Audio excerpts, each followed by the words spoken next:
අද අපි ඉගෙන ගන්න යන්නේ දෙමළ භාෂාවේ තියෙන පිල්ලම් මොනවාද කියලා. මේ පිල්ලම් ටික හඳුනාගත්තට පස්සේ අපිට පුළුවන් දෙමළ භාෂාවේ ස්වර අක්ෂර හා ව්‍යංජන අක්ෂර එකතු කරලා මිශ්‍ර අක්ෂර ටික හදාගන්න.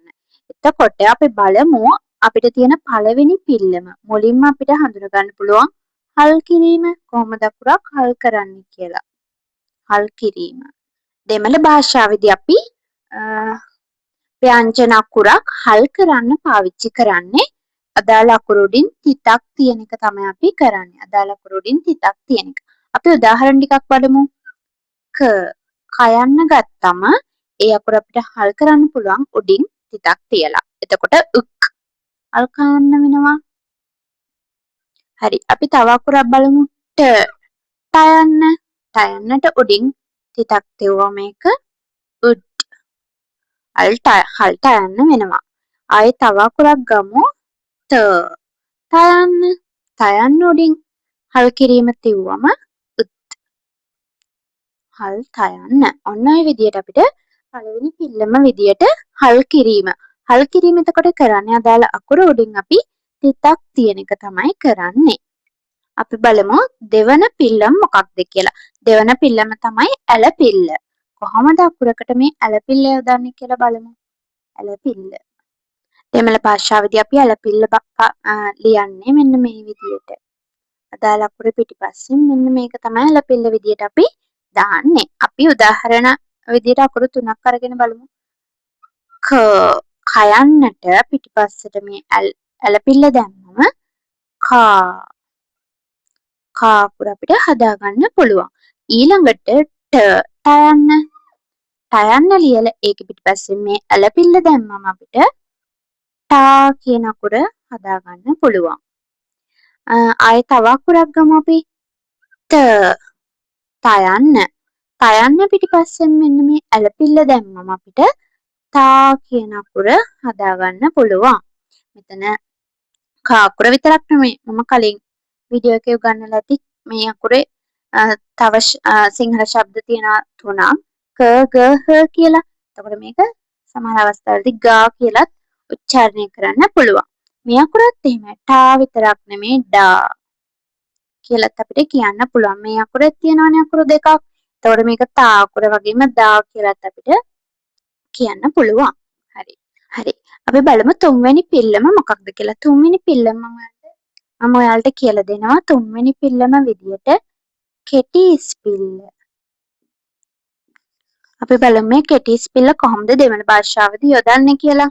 දෙමළ භාෂාවේදී කෙටි ස්පිල්ල විදියට මෙන්න මෙහෙම කෑල්ලක් අදාළ අකුරු උඩින් දාන්න පුළුවන්. අපි බලමු ක අකුර.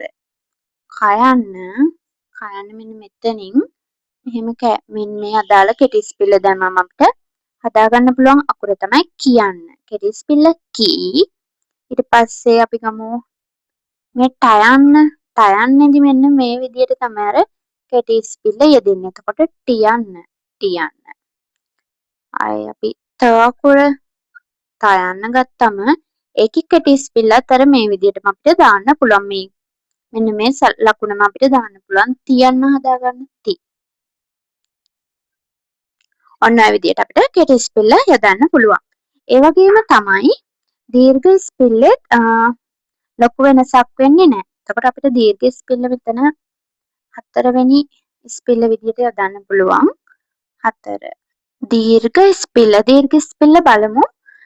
සිංහල භාෂාවේ වගේම තමයි කෙටි ස්පිල්ල අපි අරගෙන මෙන්න මේ විදියට ගැටයක් දාන එක තමයි කරන්නේ.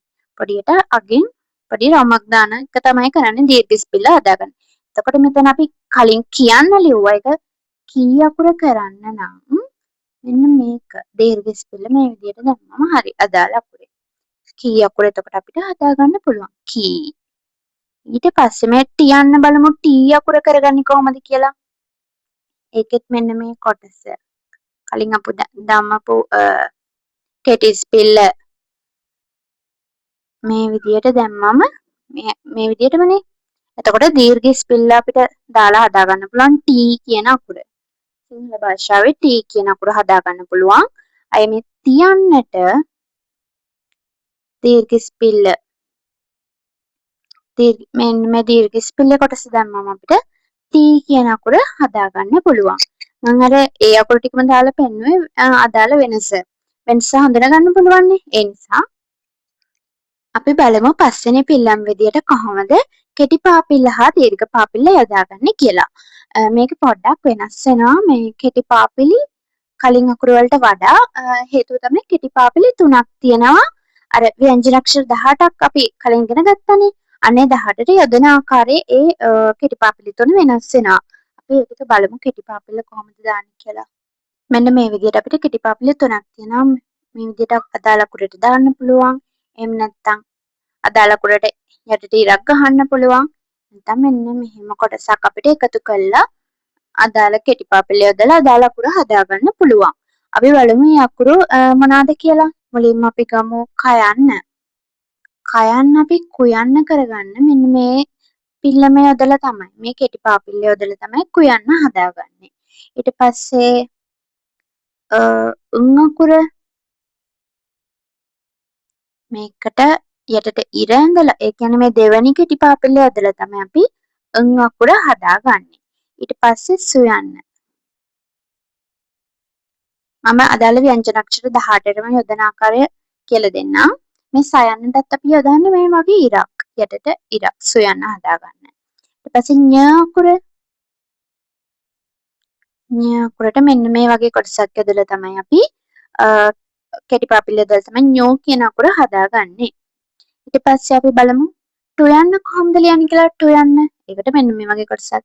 ඒක පොඩ්ඩක් පොඩි වෙනසක් තියෙනවා අර වෙන අකුරු වලට වඩා. එතකොට ටු යන්න හදාගන්න පුළුවන් මෙන්න මේ විදිහට. ඊට පස්සේ අපි බලමු මූර්ධජ න යන්න. මූර්ධජ න අකුර අපි මෙන්න මේ වගේ කොටසක් එකතු කරලා තමයි කෙටි පාපිල්ල හදාගන්නේ. මේ අකුරු ටික අපිට මතක තියාගන්න වෙනවා මේ තුනෙන් මොන අකුරද අදාළ ව්‍යංජන අක්ෂරයත් එක්ක එකතු වෙන්නේ කියලා. ඊට පස්සේ අපි බලමු පයන්න. ඒක පුයන්න කරගන්න අපිට පුළුවන් මේ විදිහට යටට ඉරක් අඳින්න. ඊට පස්සේ මයන්න කොහොමද බලමු මුයන්න කරගන්න. ඒකට අපි හදාගන්නේ මෙන්න මේ පළවෙනි කෙටි පාපිල්ල. මුයන්න. ඊට පස්සේ බලමු අපි යයන්න කොහොමද හදාගන්නේ කියලා. යයන්නට අපිට පුළුවන් මෙන්න මේ විදිහට යටට ඉරක් ඇඳලා යූ කියන අකුර හදාගන්න. යයන්න. ඊට පස්සේ අපි බලමු රයන්න. රයන්නට පුළුවන් අපිට මේ පළවෙනි කෙටි පාපිල්ල යොදලා රොයන්න හදාගන්න. පළවෙනි කෙටි පාපිල්ලට අපි තව අකුරු දෙකක් දාන්න පුළුවන්. ඔක්කොම එකට අකුරු එතකොට 6ක් තියෙනවා. තව පුළුවන් මෙන්න මේ ල එක ලියන්න කරගන්න පුළුවන් මෙන්න මේ විදිහට. ල අකුර ලියන්න කරගන්න. අනිත් අපි ඉගෙන ගත්ත ල අකුරත් ලියන්න කරන්නේ මෙන්න මේ වගේ කෙටි පාපිල්ල. පළවෙනි කෙටි පාපිල්ල යොදලා තමයි එතකොට කුයන්න, ඩුයන්න, මුයන්න, රුයන්න, ලුයන්න සහ අනිත් ලෝ අකුර. මෙන්න මේ ලෝ අකුර තමයි සිංහල ලෝ. මෙන්න මේ දෙකටම අදාළ වෙන්නේ මේ ලෝ යන තමයි ලෝ අකුර. ඊට පස්සේ අපි බලමු මෙතන තව ඉතුරු වෙලා තියෙන අකුර සුයන්න, පුයන්න, යුයන්න.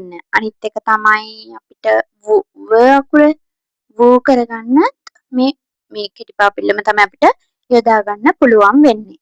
ඊට පස්සේ මෙන්න මේ තුන්වෙනි කෙටි පාපිල්ල අපිට ඤ අකුර ඤුයන්න කරගන්න යොදා ගන්න පුළුවන්. වර්ධජ න අකුරට යොදා ගන්න පුළුවන්. තව දන්තජ න අකුරට ල දන්තජ ල අකුරට තව තියෙනවා මම කියවනේ නොයනු දෙකක් තියෙනවා කියලා. ඒ නොයනු දෙකටම අපිට මෙන්න මේ තුන්වෙනි කෙටි පාපිල්ල තමයි යොදා ගන්න පුළුවන්. අවසාන කෙටි පාපිල්ල මෙන්න මේ තුන්වෙනි කෙටි පාපිල්ල අපිට තව අකුරු දෙකකට යොදන්න පුළුවන්. තයන්න තු යන්න කරගන්න යොදා ගන්න පුළුවන්. තව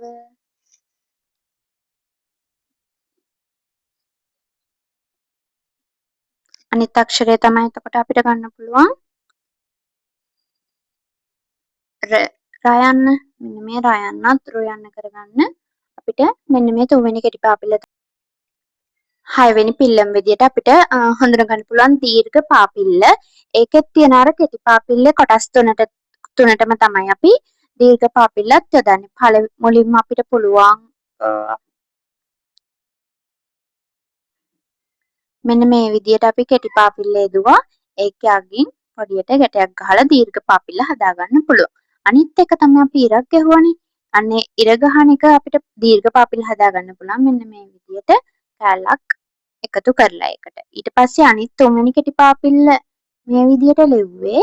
ඒකට අපිට පුළුවන් මෙහෙට ගෙනල්ලා ආයේ විදියට කැලක් එකතු කරලා දීර්ඝ පාපිල්ල හදාගන්න පුළුවන්. මෙන්න මේ විදියට මේ කොටස් තුන අපි බලමු එතකොට මේ දීර්ඝ පාපිලි තුන කොහොමද අදාළ අකුරු වල යොදන්නේ කියලා. මුලින්ම ක අකුර ගමු. ක අකුර. ක අකුර කූ කරන්නේ මෙන්න මේ විදියට. එතකොට මෙන්න මේ තුනේම නැති අකුරක් තමයි මෙතෙන්ට අවිල්ලා තියෙන්නේ කූ අකුර හදාගන්න. ඒ දීර්ඝ පාපිල්ල මෙතන නැහැ. ඒක විශේෂ අකුරක්. එතකොට ඒක මම තරු ලකුණක් දානවා. ඒක එතකොට කූ අකුර මතක තියාගන්න ඕන අකුරක් අපි. ඊට පස්සේ අපි ගමු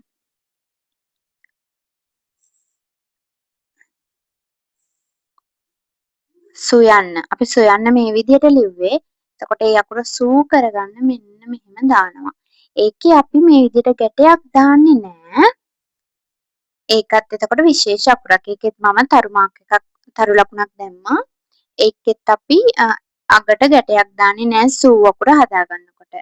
ඊට පස්සේ අපි බලමු අකුර.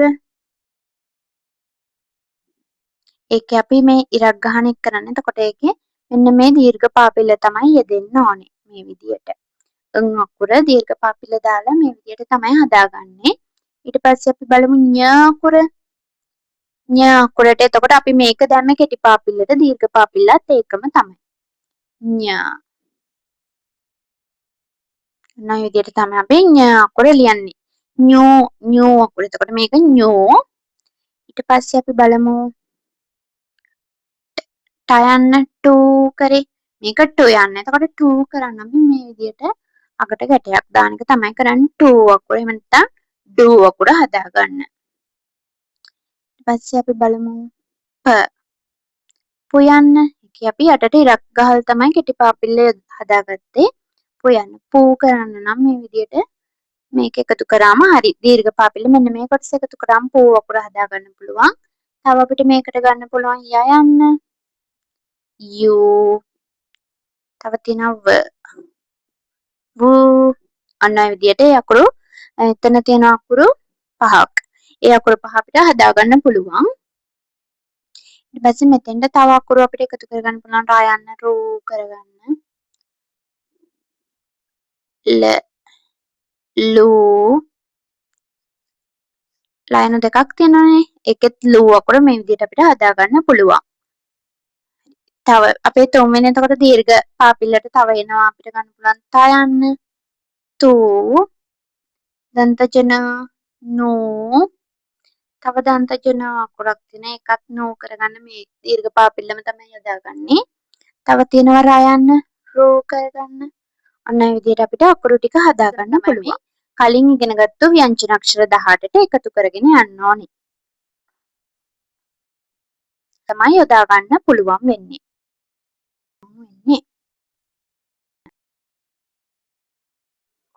අපි ඊළඟ අපි ඊළඟ පිල්ලම ඉගෙන ගනිමු. ඊළඟ පිල්ලම තමයි කොම්බුව.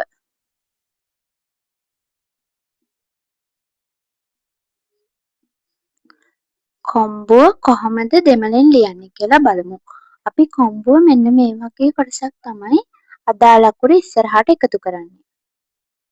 කොම්බුව. එතකොට කයන්න කේ. කයන්න කියන්න කරගන්න අපිට කොම්බුව දෙමළ භාෂාවේ කොම්බුව යොදලා ක අකුර යොදන්න පුළුවන්. එතකොට කේ අකුර අපිට හදාගන්න පුළුවන්. ඊට පස්සේ අපි බලමු ටේ යන්න කොහොමද හදාගන්නේ කියලා ටේ. ආයේ කොම්බුව දාලා ට කියන අකුර ලිව්වම ටේ කියන අකුර අපිට හදාගන්න පුළුවන්. තව අකුරක් බලමු. කොම්බුව දාලා කොම්බුව දාලා දැම්මම තේ කියන අකුර අපිට හදාගන්න පුළුවන්. කොම්බුව දාලා ප කියන අකුර ලිව්වම අපිට පේ කියන අකුර හදාගන්න පුළුවන්. එතකොට කොම්බුව ඉස්සරහට දාලා දාලා අකුර පිටිපස්සෙන් දැම්මම අපිට කියන්න තයන්න පයන්න වගේ අනිත් අකුරු 18ත් ඔය විදිහට අපිට හදාගන්න පුළුවන්. අපි බලමු ඊළඟට කොම්බුව සහිත හල් කිරීම කොහොමද දෙමළෙන් ලියන්නේ කියලා. කොම්බුව සහිත හල් කිරීම. කොම්බුව සහිත හල් කිරීම අපි සිංහල භාෂාවෙන් නම් මේ විදිහට ලියන්නේ. කේ කියන අකුර ගත්තොත් කොම්බුව ලියලා කයන්න ලියලා හල් කිරීම දානවා. එතකොට එතන පිල්ලම් දෙකක් තියෙනවානේ. ඒ වුණාට දෙමළ භාෂාවේ මෙන්න මේ පිල්ලම් දෙකට එක පිල්ලමයි පාවිච්චි කරන්නේ. මෙන්න මේ වගේ කොටසක් එකතු කරලා තමයි අපි කොම්බුව සහිත හල් කිරීම කියන පිල්ලම හදාගන්නේ. අපි බලමු මේ කේ අකුර කොහොමද ලියන්නේ කියලා. මේ ලකුණ දැම්මා ක අකුර ලිව්වා. කේ අකුර හදාගන්න පුළුවන්. අපි බලමු ටේ කියන අකුර කොහොමද හදන්නේ කියලා. ටේ අකුරත් අපිට හදාගන්න පුළුවන් මේ පිල්ලම දාලා ට අකුර ලියපුවම. ටේ. ඊපස්සේ තේ කියන අකුර තේ.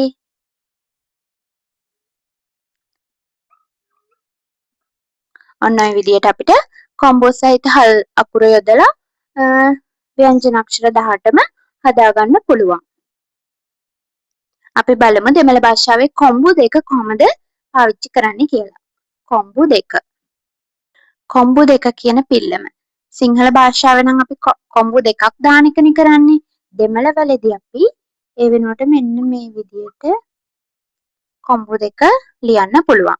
එතකොට අපි බලමු කයි කියන අකුර සිංහලෙන් කයි කියන අකුර අපි දෙමළෙන් කොහොමද ලියන්නේ කියලා මෙන්න මේ පිල්ලම දාලා කොම්බු දෙක දාලා ක අකුර ලියන්න තියෙන්නේ. කයි කියන අකුර එතකොට අපිට දෙමළෙන් හදාගන්න පුළුවන් මේ විදිහට. අපි බලමු ටයි කියන අකුර ටයි. කොම්බු දෙකට අකුර දෙමළෙන් ලියන්නේ මෙන්න මේ විදිහට. ටයි කියන අකුර එන්න විදිහට අපිට ලියන්න පුළුවන්. අපිට ඊළඟ අකුර ගමු අපි තයි කියන අකුර. තයි කියන අකුරත් අපිට මේ කොම්බු දෙක දාලා ත අකුර දාලා අපිට හදාගන්න පුළුවන්. ඉතුරු ව්‍යංජන අක්ෂර 18 ඉතුරු අකුරු ටිකටත් අපිට මෙන්න මේ විදිහට කොම්බු දෙක දාලා අදාළ අකුරු අපිට හදාගන්න පුළුවන්. හරි අපි බලමු දෙමළ භාෂාවේ කොහොමද ගයන කිත්ත පාවිච්චි කරන්නේ කියලා. අපිට ගයන කිත්ත පාවිච්චි කරන්න පුළුවන්. ගයන කිත්ත. මෙන්න මේ විදිහට තමයි අපි ගයන කිත්ත ලියන්නේ. ගයන කිත්ත මෙන්න මේ විදිහට තමයි ලියන්නේ. එතකොට අපි බලමු කව් කියන අකුර කොහොමද හදන්නේ කියලා. කව්. මෙන්න මේ කව් කියන අකුර අපිට හදන්න පුළුවන්. මුලින්ම කොම්බුව, කයන්න, ඊට පස්සේ ගයන කිත්ත. ඒ පිළිවෙලටම දෙමළ භාෂාවෙදිත් අකුරු ටික ලිව්වම හරි. කොම්බුව අපි කලින් ඉගෙන ගත්තා මේ විදිහට. කොම්බුව ඊට පස්සේ කයන්න ඊට පස්සේ ගයන කිත්තට මෙන්න මේ ලකුණ දැම්මම හරි. ගයන කිත්ත. අපිට ඊට පස්සේ දෙමළෙන් මේ කව් කියන අකුර හදාගන්න පුළුවන්. අපි තව එකක් බලමු. ටව් කියන අකුර. ඒකෙදිත් මෙන්න මේ විදිහට කොම්බුව ටයන්න ගයන කිත්ත. එතකොට කොම්බුව ටයන්න ගයන කිත්ත දාලා අපිට මේ ටව් කියන අකුරත් හදාගන්න පුළුවන්. හරි. අපි බලමු අවසාන පිල්ලම් දෙක. එතකොට මුලින්ම තියෙනවා කොම්බුව සහිත ඇලපිල්ල. අපි බලමු මේ කොම්බුව සහිත ඇලපිල්ල කොහොමද ලියන්නේ කියලා. සිංහල අකුරක් උදාහරණයක් විදිහට ගත්තොත් අපි කොයන්න. කොම්බුව ඇලපිල්ල තියෙනවා කොයන්න. තව අපි ගමු තෝ කියන අකුර තොයන්න. කොම්බුව සහිත ඇලපිල්ල ඔන්න තියෙනවා. එතකොට මේකෙදි අපි දැන් ඉගෙන ගත්තා කොම්බුව කොහොමද දාන්නේ කියලා. දෙමළෙන් අපි කොම්බුව මේ විදිහට දානවා. ඊට පස්සේ අදාළ අකුර දාලා ඇලපිල්ල දාන්න තියෙන්නේ. මෙන්න මේ විදිහට මේ රටාවට අනුව අපිට අර ඉගෙනගත්තු ව්‍යංජන අක්ෂර 18ම දාලා කොම්බුව සහිත ඇලපිල්ල සහිත අකුරු ටික හදාගන්න පුළුවන්. අපි බලමු මේ කෝ කියන අකුර කොහොමද ලියන්නේ කියලා. එතකොට කොම්බුව ලියනවා ක. කයන්න ලියනවා ඇලපිල්ල දානවා. කෝ කියන අකුර එතකොට කොයන්න හදාගන්න පුළුවන්. කොයන්න ඒ විදිහටම තමයි. කොම්බුව ලිව්වා ත කියන අකුර ලිව්ව තයන්න ඇලපිල්ල දැම්මා. ඔන්න ඔය විදිහට කොයන්න තොයන්න අයට යන්න ගත්තත් එහෙමම තමයි. කොම්බුව ටයන්න ඇලපිල්ල ට කියන අකුර අපිට හදාගන්න පුළුවන්. හරි. අවසාන පිල්ලම තමයි කොම්බුව ඇලපිල්ල සහිත හල් කිරීම. කොම්බුව ඇලපිල්ල සහිත හල් කිරීම. මම ලියන්නම් සිංහල අකුරක් කෝ කියන අකුර. ඒකේ තියෙනවා කොම්බුව ඇලපිල්ල සමග හල් කිරීම. තව අකුරක් මෝ. හරි අපි බලමු මේවට අදාළ දෙමළ අකුරු කොහොමද ලියන්නේ කියලා. එතකොට දැන් මම කලින් කිව්වා දෙමළ භාෂාවේ මේ කොම්බුව සහ හල් කිරීම සිංහල වල එක අකුරු දෙකක් කොටස් දෙකක් තිබුණාට දෙමළ වලදී ඒක අපි තනි අකුරක් විදිහට මෙන්න මේක තමයි පාවිච්චි කරන්නේ කොම්බුව සහ හල් කිරීම. ඒක අපිට මේකදී ඕන වෙනවා. ඊට පස්සේ අදාළ අකුර ලියලා ඇලපිල්ල දාන්න තියෙන්නේ. අපි බලමු එතකොට කෝ කියන අකුර කොහොමද ලියන්නේ කියලා. කෝ කියන අකුර සහ මෝ කියන අකුර. එතකොට මෙතන කොම්බුවයි හල් කිරීමයි තියෙනවා. ඒකට අපි මේ ලකුණ පාවිච්චි කරනවා. ඒක ලියලා කයන්න ලියලා ඇලපිල්ල දැම්මම අපිට කෝ කියන අකුර හදාගන්න පුළුවන්. ඊට පස්සේ මෝ කියන අකුර ඒකෙත් කොම්බුව සහ හල් කිරීම තියෙන නිසා මේ ලකුණ ලියලා මයන්න ලියලා ඇලපිල්ල දැම්මම අපිට මෝ කියන අකුර හදාගන්න පුළුවන්. මේ විදිහට අපිට අනිත් අකුරු අනිත් ව්‍යංජන අකුරු වලට මෙන්න මේ කොටස එකතු කරලා අපිට මෙන්න මේ කොම්බුව ඇලපිල්ල සහිත හල් කිරීම ඒ අකුරු ටික අපිට හදාගන්න පුළුවන්.